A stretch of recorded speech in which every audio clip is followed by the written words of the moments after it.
Rare cancer day. Rare cancer day म्हणजे काय? अर्थातच दुर्मिळ कॅन्सर्सबद्दल जनजागृती व्हावी या हेतूने ह्या दिवसाचं औचित्य पाळले जातं. मागच्या दशकभरामध्ये कॅन्सरचं प्रमाण वाढत चाललेलं आहे, जनजागृती होत चाललेली आहे. जनसामान्यामध्ये सुद्धा कॅन्सरची प्राथमिक लक्षणे त्याबद्दल माहिती बऱ्यापैकी पोहोचती असं मी मानतो. परंतु तरीही काही असे कॅन्सर्स असतात, उदाहरण द्यायचं तर स्वादुपिंडाचा कर्करोग किंवा सार्कोमा ह्या प्रकारचे आजार किंवा अन्ननलिका किंवा फुफ्फुसामध्ये असणारे कार्सिनॉइड अशा स्वरूपाचे छोटेसे ट्यूमर्स असतात. हे सर्व ट्यूमर्स त्यातले त्यात दुर्मिळ. त्यामुळे एक म्हण आहे, your eyes see what your mind knows. सामान्यपणे हे दुर्मिळ प्रकारचे कर्करोग असल्याकारणाने आपलं लक्ष त्यांच्याकडे तितकं जात नाही. पेशंट म्हणून सुद्धा त्याचं निदान उशिरा केलं जातं आणि बऱ्याचशा वेळेस डॉक्टरांकडे पण गेल्यानंतर ते दुर्मिळ असल्याकारणाने त्याच्यासाठी लागणाऱ्या तपासण्या ह्या सुद्धा स्टँडर्ड टेस्ट नसतात.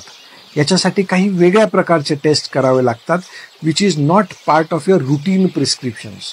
So these cancers tend to get diagnosed late, आणि because the diagnosis is late the outcomes are not good.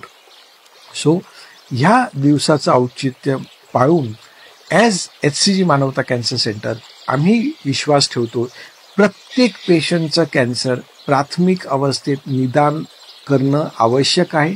जितकं लवकर, जितक्या प्रायमरी स्टेजमध्ये कॅन्सरचं डायग्नोसिस होणार आहे तितका लवकर तो पेशंट कमीत कमी उपचारामध्ये पूर्ण बरा होणार आहे आणि आपलं दैनंदिन आयुष्य पहिल्यासारखं रेग्युलरली जगू शकेल.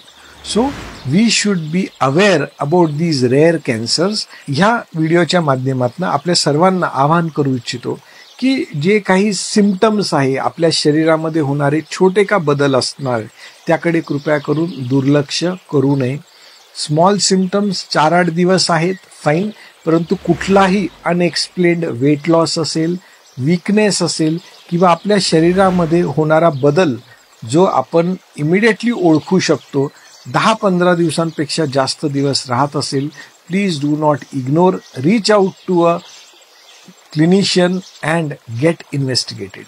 It is always better to have investigations and have a normal report rather than avoiding investigation or avoiding checkup and then having a mishap waiting for you in near future.